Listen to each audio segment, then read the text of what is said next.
پروژه پیاده‌روسازی ضلع شرقی شهر رامسر هستش.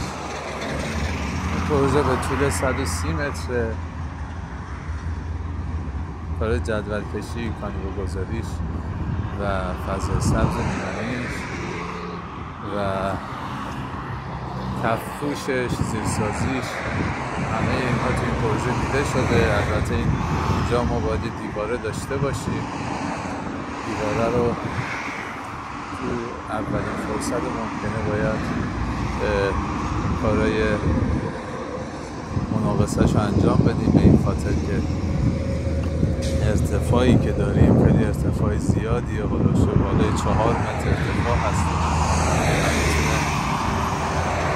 خطرساز بشه.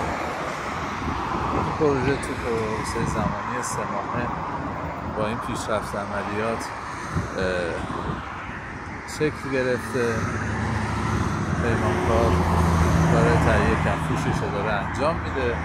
انشالله ما ظرف بازه زمانی 10 روز تا 15 روز آینده، امروز هم تاریخ بهتون بگم 18/4 هست، این بازه زمانی ما بتونیم پروژه رو